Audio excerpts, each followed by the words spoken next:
Pernahkah kita benar-benar membayangkan bagaimana keadaan neraka yang sebenarnya? Banyak orang mendengar tentang neraka sejak kecil, namun seringkali kita hanya menganggapnya sebagai cerita, sesuatu yang jauh, sesuatu yang tidak akan terjadi pada diri kita. Padahal dalam ajaran Islam, neraka adalah kenyataan yang sangat mengerikan. Tempat itu bukan sekedar panas, bukan sekedar api biasa. Neraka adalah tempat azab yang begitu dahsyat, hingga manusia yang paling kuat sekalipun tidak akan mampu menahannya. Bayangkan, api yang kita kenal di dunia ini. Api yang digunakan untuk memasak makanan. Api yang bisa membakar kayu, bahkan melelehkan besi. Ketika seseorang menyentuh api itu hanya beberapa detik saja, kulitnya bisa langsung terbakar. Rasa sakitnya membuat orang berteriak kesakitan. Namun Rasulullah pernah menjelaskan bahwa api dunia ini hanyalah sebagian kecil dari panasnya api neraka. Api neraka jauh lebih panas, jauh lebih menyakitkan, dan jauh lebih mengerikan. Di neraka, tubuh manusia akan terbakar oleh api yang menyala-nyala. Kulit mereka akan hangus, namun penderitaan itu tidak berhenti di sana. Setiap kali kulit mereka hangus terbakar, kulit itu akan diganti dengan kulit yang baru, agar mereka kembali merasakan pedihnya azab.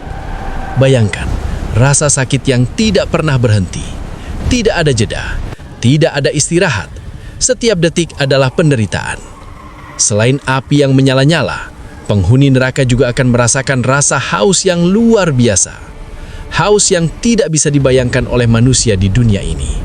Ketika mereka memohon minum, mereka akan diberi minuman yang sangat mengerikan. Air yang mendidih, air yang panasnya luar biasa. Ketika air itu didekatkan ke wajah mereka saja, kulit wajah mereka bisa terbakar. Dan ketika mereka meminumnya, air itu akan menghancurkan isi perut mereka. Namun penderitaan tidak berhenti di sana. Penghuni neraka juga akan merasakan kelaparan yang sangat dahsyat. Tetapi makanan yang tersedia di sana bukanlah makanan yang menyenangkan. Di dalam neraka, terdapat sebuah pohon yang sangat mengerikan yang dikenal sebagai pohon zakum. Pohon ini tumbuh dari dasar neraka. Buahnya digambarkan sangat buruk, seperti kepala setan. Baunya sangat busuk, rasanya sangat pahit. Namun penghuni neraka dipaksa untuk memakannya. Semakin dimakan, justru semakin menambah penderitaan mereka. Perut mereka terasa terbakar, namun mereka tetap harus memakannya karena kelaparan yang sangat menyiksa. Di neraka juga terdapat rantai dan belenggu yang sangat besar. Sebagian penghuni neraka akan diseret dengan rantai yang panjang. Tubuh mereka ditarik melalui api yang menyala-nyala. Mereka tidak bisa melawan, tidak bisa melarikan diri, tidak ada jalan keluar. Selain itu, neraka juga memiliki penjaga. Penjaga neraka adalah malaikat yang sangat keras dan tidak pernah membangkang kepada Allah. Pimpinan para malaikat penjaga neraka dikenal dengan nama Malaikat Malik. Para penghuni neraka suatu hari akan memanggil malaikat ini. Mereka akan berkata dengan penuh keputusasaan, "Wahai Malik, mintalah kepada Tuhanmu agar dia mengakhiri hidup kami saja."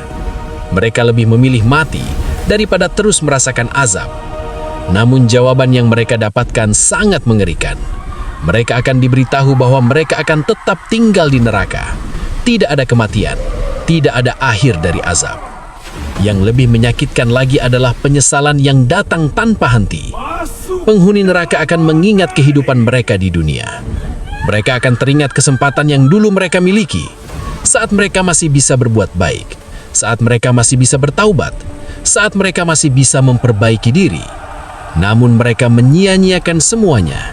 Mereka menunda taubat, mereka mengikuti hawa nafsu, mereka menganggap hidup di dunia akan berlangsung lama. Pada saat itu, mereka akan berkata dengan penuh penyesalan, "Seandainya dahulu kami mendengarkan nasihat, seandainya dahulu kami menggunakan akal kami, seandainya dahulu kami tidak mengikuti jalan yang salah." Namun semua penyesalan itu tidak lagi berguna, karena kehidupan di dunia hanyalah sementara. Sedangkan kehidupan di akhirat adalah kehidupan yang kekal. Para ulama terdahulu seringkali menangis ketika membaca ayat-ayat tentang neraka. Mereka bukan menangis karena putus asa, tetapi karena mereka sangat takut kepada Allah. Mereka sadar bahwa manusia sering meremehkan dosa. Kadang seseorang berkata, "Ini hanya dosa kecil." Namun dosa kecil yang terus dilakukan bisa menjadi dosa besar. Seperti percikan api kecil yang lama-kelamaan bisa membakar seluruh hutan. Karena itulah, para ulama sangat berhati-hati dalam hidup mereka. Mereka selalu berusaha menjaga diri dari dosa. Mereka selalu memohon ampun kepada Allah. Mereka sadar bahwa kehidupan di dunia ini hanyalah ujian yang sangat singkat. Setiap manusia pasti akan meninggalkan dunia ini. Tidak peduli seberapa kaya, tidak peduli seberapa kuat, tidak peduli seberapa terkenal. Suatu hari, semua manusia akan kembali kepada Allah. Dan pada saat itu, yang tersisa hanyalah amal perbuatan. Namun ada satu kabar baik yang sangat besar. Selama kita masih hidup, pintu taubat masih terbuka. Allah adalah Tuhan yang Maha Pengampun. Siapa saja yang kembali kepadanya dengan tulus, memohon ampun dengan hati yang benar-benar menyesal, maka Allah mampu menghapus dosa-dosanya, bahkan dosa yang sebesar gunung sekalipun. Karena rahmat Allah jauh lebih besar daripada dosa manusia. Maka sebelum hari itu benar-benar datang, sebelum penyesalan tidak lagi berguna, marilah kita memperbaiki diri, memohon ampun kepada Allah, menjalani hidup dengan kebaikan. Karena tidak ada seorang pun di dunia ini yang sanggup menahan siksa neraka, walaupun hanya sesaat.